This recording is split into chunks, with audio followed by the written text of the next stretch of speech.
So what's an expert system? The AI housed within Peace Walker began development as such a system. An expert system is a type of proxy program by which a computer makes decisions as an expert would. The program, Mycin, for example, is a system that decides which kind of antibiotics to prescribe. The system asks the patient a series of questions to narrow down the range of appropriate drugs.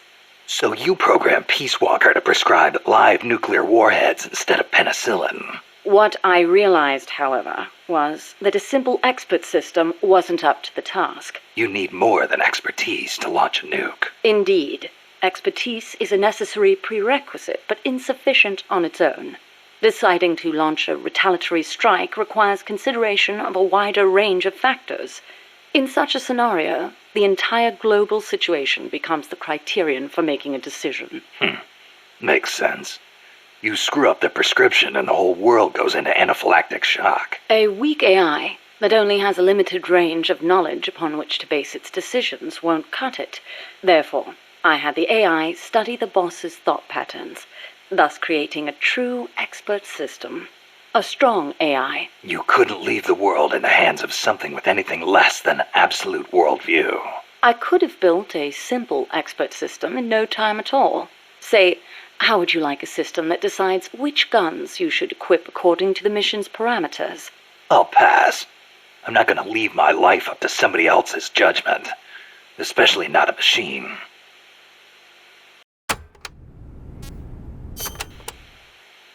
With current technology, AI are inevitably enormous in size. But as circuit integration continues to advance, they will become even smaller. As small as human brains, and perhaps smaller than that. And in the meantime, robotics will continue to advance as well, to the point where we can create androids, robots that resemble humans. And then... And then what? Well, I don't need to spell it out for you, do I? Don't tell me you're thinking of making an android imitation of the boss. Surely the thought has crossed your mind as well. Of one day being reunited with her? Enough! I don't want any part of it. I see. I didn't mean to offend you. In reality, AI is more likely to evolve in the opposite direction anyway.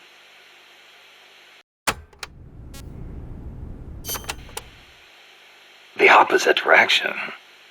What does that mean? More and more, AI are becoming systems that specialize in mass information processing, without human intelligence, thought, or emotion. A machine that has no individualism or sense of self, but rather behaves as a collective, exhibiting the qualities of a society. Like a beehive? Yes. It aggregates data collected by individuals and determines how the collective will act, just as honeybees travel between the hive and flowers. The key to achieving that will be networking AI together. I don't know how to say this, but that kind of gives me the creeps. But if your goal is to control society, it's the better model to use. It lets you filter data, disseminate only what you want disseminated. Of course, I myself have no interest in an AI without a shred of life to it.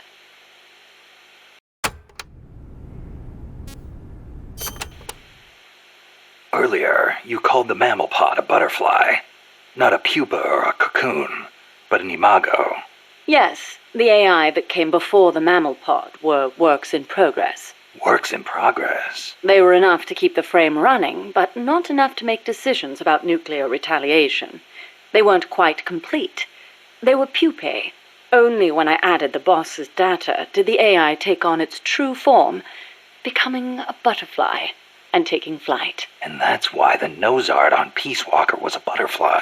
I gave the mammal AI the codename BS Imago. BS is short for boss.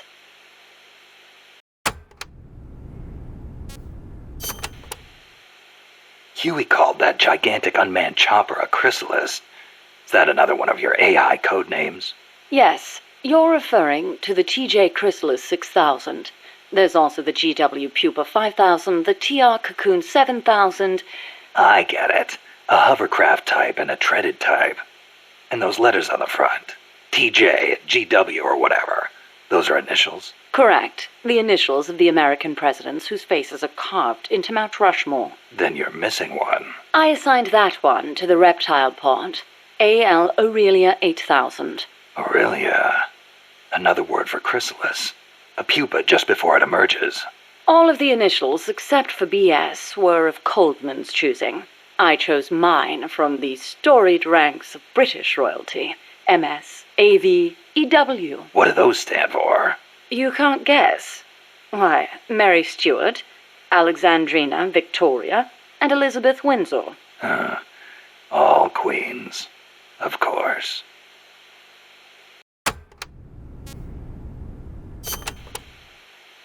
Are you familiar with the film 2001: A Space Odyssey? I've heard of it, but... Of course not.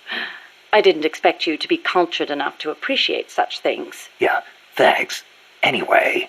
2001 features an AI called HAL, a highly advanced system that controls an exploration spacecraft. It can converse with people, and even play chess. Huh.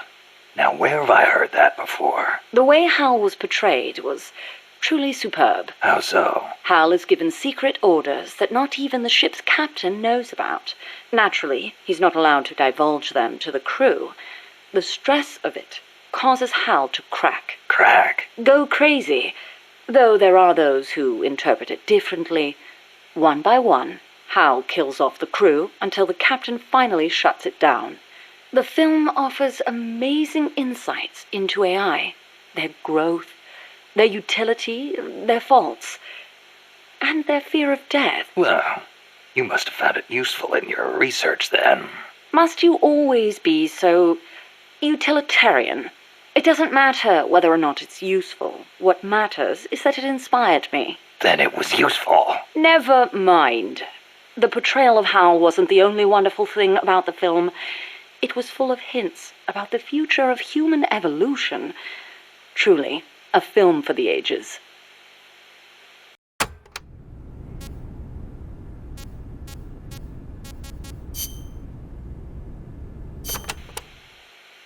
Strangelove, when did you and the boss first meet? Did she ever tell you about what she saw in space? Yeah. I saw the same thing along with her. The Soviets beat America into space with Sputnik, and so America rushed to be first in manned spaceflight. NASA used her as their top-secret guinea pig, launching her deep into the cold blackness of space. I took part in the project as a scientist. You were there with her? Yes. For a brief time.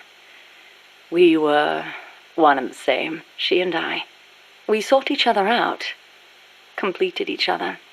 Did you know that inside every woman there's a universe, and that we are able to sense this in each other? We connected because of our empathetic female brains. As time went on, I began to have doubts about offering such a noble soul as sacrifice. Why did she have to... The flight test was a narrow success, and she miraculously made it back alive, but her mind and body were horribly mangled, and there was nothing I could do for her. We were no longer one and the same.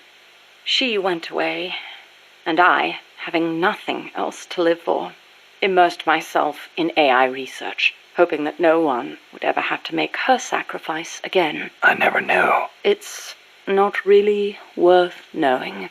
We were ships passing in the night, that's all. Perhaps someday I'll tell you the long version, if you're interested.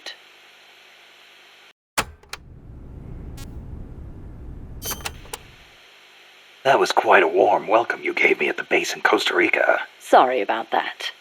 But I simply had to know. The boss's final act? Yes. By inputting her thoughts and actions into the AI, I was imbuing it with her mind.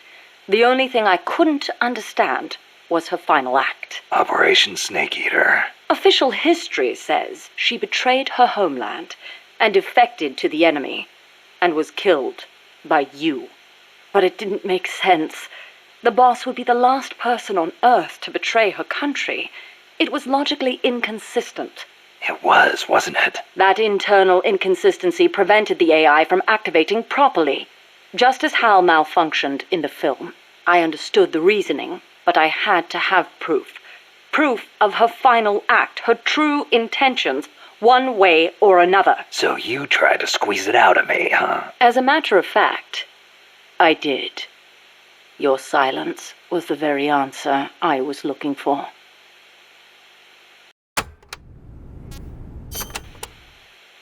That white horse the boss rode. The Andalusian, yes. How'd it get to Costa Rica? I went looking for it. It was her final witness. Even if it couldn't speak, I found it and brought it here. Where? I thought for sure it'd be blown to ashes by those MiGs. I searched the ends of the earth for that horse, and found it at last in a horse market in Britain. Britain? Are you saying it came all the way over the Ural Mountains, through Europe, and across the English Channel? Who knows, really? Perhaps someone took it there. Wait, the thought never occurred to you that it might be a different Andalusian that only looks the same? I can't prove it. Or rather, I couldn't. What do you mean? You should know best of all, that horse wouldn't let anyone ride it. And believe me, I nearly killed myself trying. The only one it allowed on its back was you. That was the proof. Though I hate to admit it. And to think, I ran it to its death. But in that last run, it regained the glory of its youth, using the last of its strength to pursue its former master. Any horse would wish for such a fine end.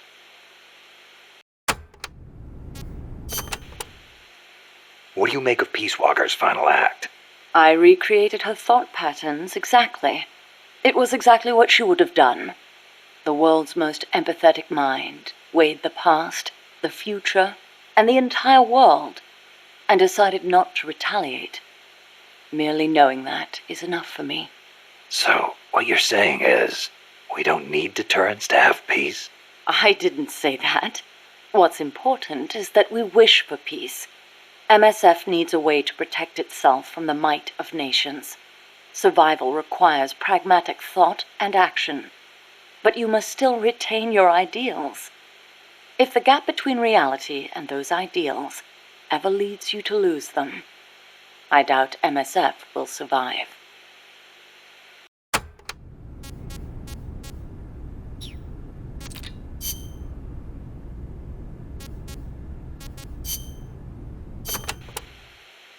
That was some escape you made from Strangelove's lab. Security inside was not so tight.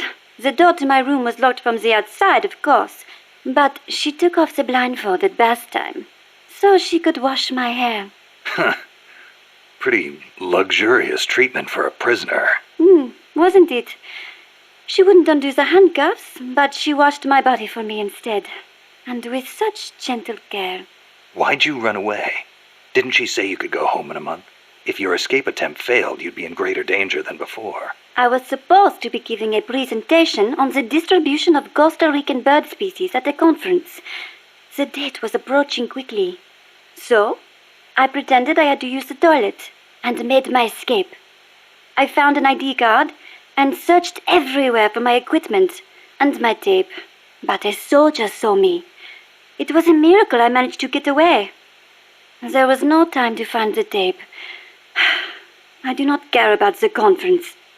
I am lucky enough to still be in one piece. You bounce back quick. You don't? Not sure. I try not to dwell too much on the past, but... Then don't. There is no point. I am so glad to be out of there. I never felt safe, you know? Tell me about it. Well, I think she's interested in women. And I think she took a fancy to me. Oh, well, that's, Besides, it is much nicer here.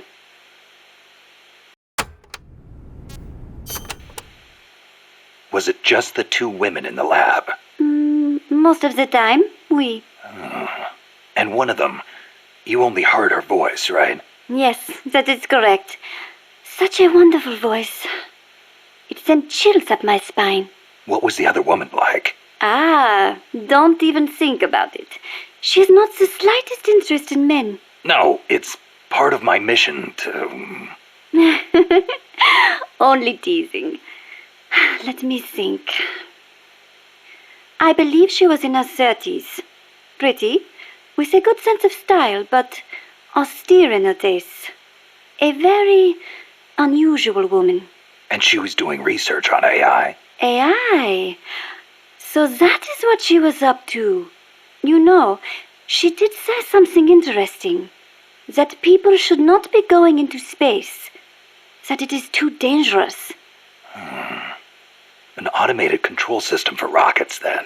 She said something about wanting to get closer to her dying wish. I think she must have been talking about an old lover. Lover? You mean another woman? My, aren't we curious about women and other women? You want to hear the terrible things she tried to do to me? That's not what I meant. It's all right. You can be honest. You two seem to get along awfully well together. No, not at all. I think you're hiding something. Never mind. Aren't you supposed to be looking for the Quetzal? Here, I'll demonstrate its call for you.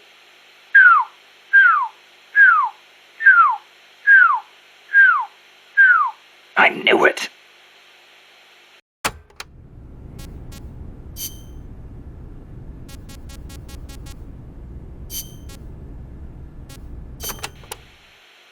Never heard the name Cosima before. Then again, I don't know many people from France. Is it a common name? No, not that common.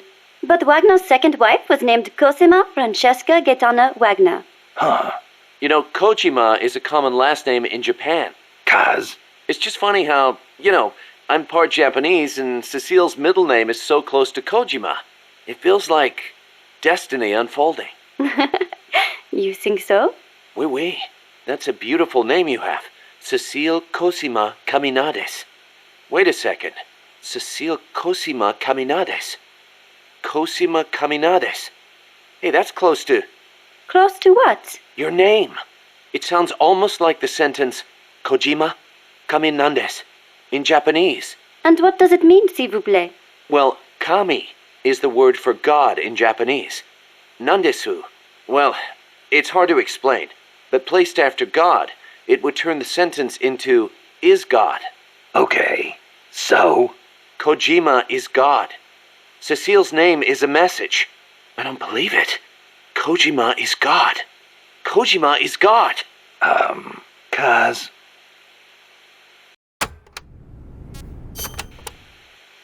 How are you enjoying Mother Base so far? Ah, it is wonderful. Good to hear.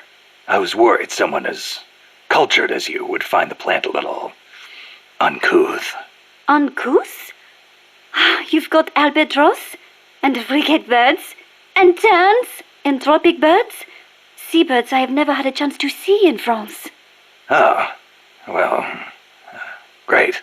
Sorry, I know I should not spend all day chasing birds. Is there anything I can help with? I appreciate the offer, but I'm not sure what I could ask you to do. Well, I'm certainly not cut out to shoot a gun. Cecile, where'd you learn to move through the forest like that? The birds weren't scared of you at all. Becoming one with the forest is the very essence of bird watching. They won't behave naturally if they sense a human nearby. And that can really affect your observations. I see. Kind of like scouting then. I am also good at spotting birds from a distance, tracking them based on the tiniest of clues, and being aware of my surroundings.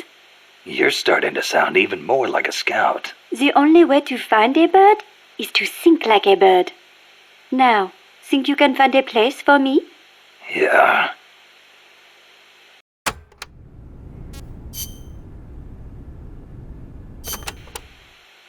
Did you live in Paris your whole life before coming here? Ah, yes. It is my favorite city. Paris is the world capital of art and culture. It has the latest fashion, the best cuisine, and the most elegant, refined people. The beauty of the Champs-Élysées at night is almost unearthly. The name comes from Elysium, the name of paradise in Greek mythology. Heaven, in other words.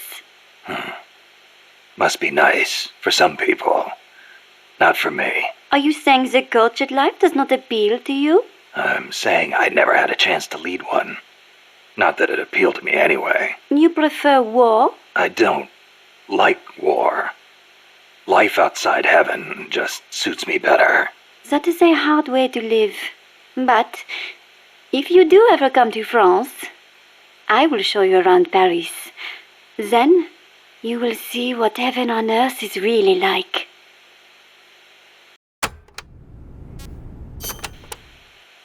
Heaven on earth, huh?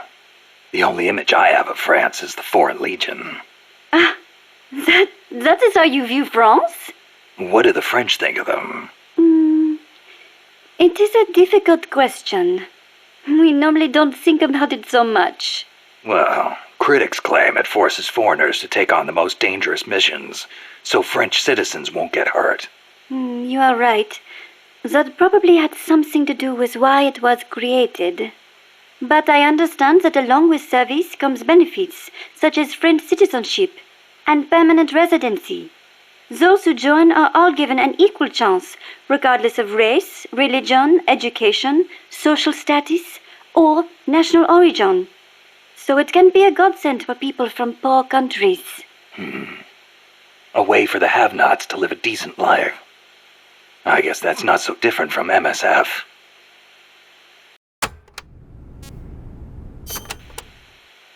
There's one other image I have of France. The national anthem. Ah, La Marseillaise. Not everyone is a fan, of course. The whole, to arms, citizens. May an impure blood water our furrows thing, eh? This song was composed right after the French Revolution. Fearing what the tide of the revolution represented, the ruling classes in neighboring countries applied all kinds of pressure on the young government. La Marseillaise became the anthem of the volunteer armies that sought to protect constitutional rule against that pressure. And they couldn't do that without armed force. Oui, I agree, some parts are a little belligerent. But we must not forget that if it were not for them, France would not be the democracy it is today.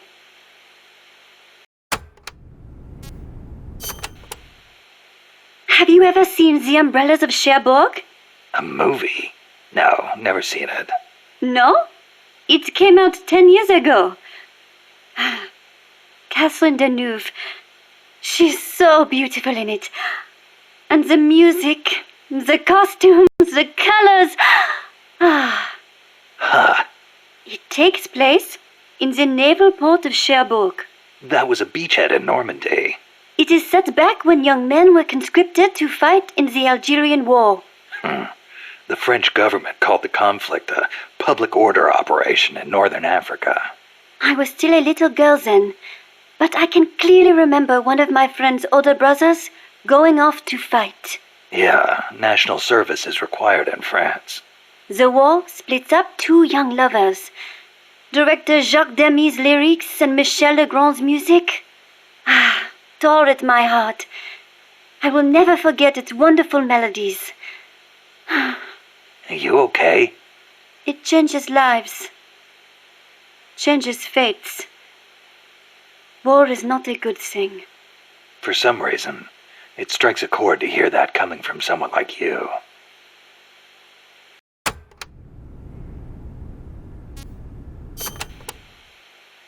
Speaking of the Algerian War of Independence, you ever hear of the Day of the Jackal? Ah, you mean the novel that was made into a movie last year? The OAS, a militant French underground group, plots to assassinate de Gaulle, hiring a hitman known as the Jackal. Readers know that de Gaulle was not killed, but it is still so exciting. If someone was going to try to eliminate me, I would hope they would be as thorough as the Jackal, to know everything about me without me suspecting a thing. Oh, yeah? I wonder if my birds feel the same way. I wonder.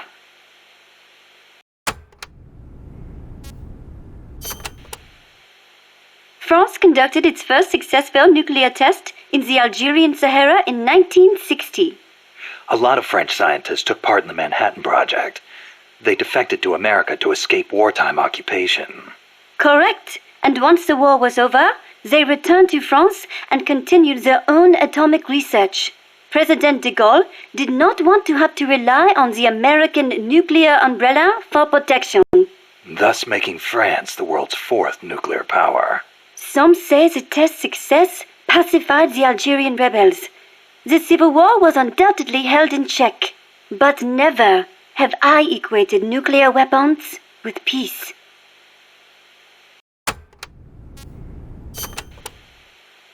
France has produced many philosophers over the years. Descartes, Bataille, Sartre, Baudrillard. Yeah, I'm familiar with Sartre myself. He called Che Guevara the most complete man of the century, didn't he? Smart guy. He does tend to sympathize with the left. And what else do you know about him? That's it. You know nothing else? Nope. Ooh la la! The man is one of the giants of existentialism, you know? Existentialism?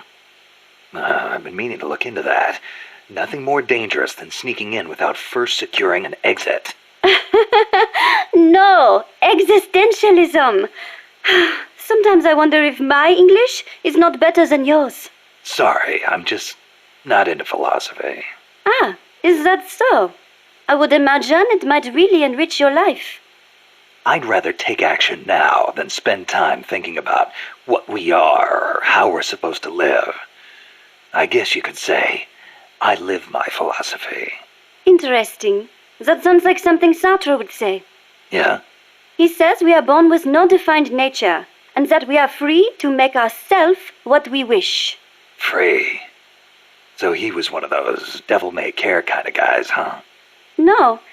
Actually, he meant that because we are free to create our own life, we must take full responsibility for our actions.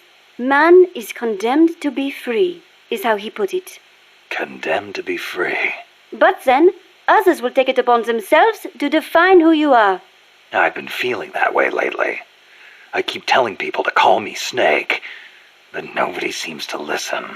Sartre also says, hell is other people. Hell. Well, we are outside of heaven.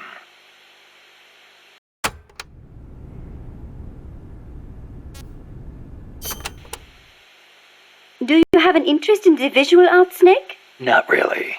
Please, no deep conversation. But you have heard of Picasso, yes? Yeah, I've heard the name. Sadly, Monsieur Picasso, co-founder of Cubism, passed away in the south of France last year. France was his home, you know. Huh? I thought he was born in Spain. Do you know his full name? Pablo Picasso. Anyone would know he's Spanish with a name like... Huh. Shows what you know. What do you mean? Okay, here we go. Pablo Diego José Francisco de la Pala Juan Nepomuceno María de los Remedios Cipriano de la Santísima Trinidad Ruiz y Picasso. What do you think?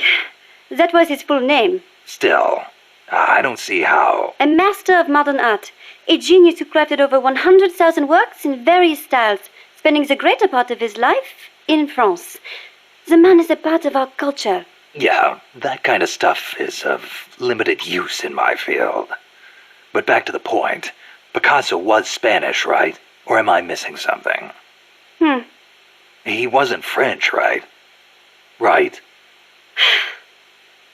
Cécile. What difference does it make? It does not matter if he was from Spain or from Mars. Picasso is Picasso. It does not change the fact that he lived in France, nor does it take away from his monumental legacy. Why do you care so much about where he was from, anyway? Whatever happened to the sans frontière part of Militaire sans frontière? You started it. What was that? Nothing.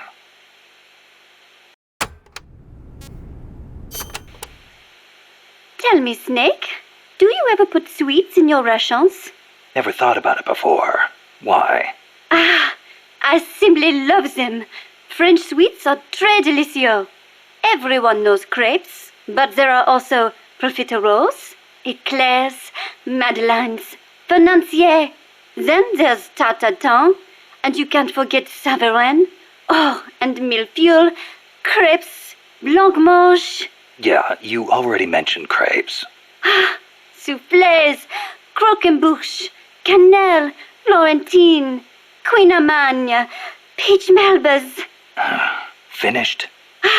And macaroons. I love those the most. Macaroon Parisian are the best. They are so cute and colorful, and they contain meringue, so they melt right in your mouth. Wow. I'd no idea macaroons were that popular in France, too. What do you mean in France, too? Macaroons are those coconut-flavored cookies, right? Oh, excuse you? Macaroons contain almond powder, not coconuts. Don't they have peanuts in them? I've had them in Japan a few times. I thought they were called macarons. Macarons? Some cheap imitation, I am sure. French macaroons have a long and distinguished history. They date back to the 16th century when Catherine de' Medici of Florence married into the French royal family. The story goes that her pâtissier shared the recipe after they arrived. That is a history of over 500 years. So, they're originally from Italy, then? Well, Don't macaroons come from Italy, too? look, I do not really think. Keep in mind, macaron is almost identical to macaroni. Well, that settles it. I cannot believe this. To associate macaroons with macaroni? You, Monsieur Miller, are an insensible oaf. Hey, why am I the bad guy? Come on, Cécile, wait! Cécile!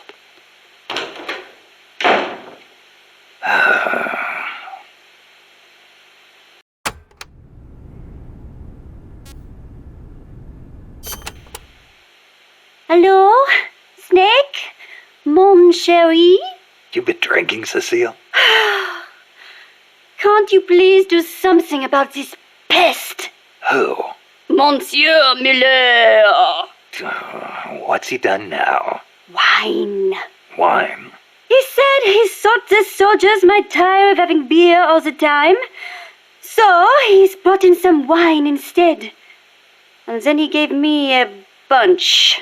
Well, that was nice of him. But the past 2 years have been bad for French wine. Perhaps it is the bad weather we have had. But whatever the case, I told him the last thing you want to be drinking right now is French wine. Well, California and Chile have good wine, too. But then he goes and stocks the pantry with nothing but French wine from 72. The stuff is a disaster. Then he says, "Come on, Cécile, have a taste of the old country." I had a terrible feeling about it, so I decided just to taste it at first. And then again. And then a few more times. Took one for the team, huh? But when you do a tasting, don't you usually spit the wine out? But bottle after bottle, nothing but garbage. Absolute garbage. Not one half-decent bottle in the whole lot. Taste of the old country, he says. Sorry to hear that. I cannot believe this. What will we do with all this wine? The guys aren't too picky when it comes to taste. Ugh, you sound just like Monsieur Miller. Huh? When I complained, he simply said, "As long as it gets the job done." You people are such culinary savages. Allez-vous faire voir. Somebody take me back to Paris, please. I think you've had a little too much, Cécile.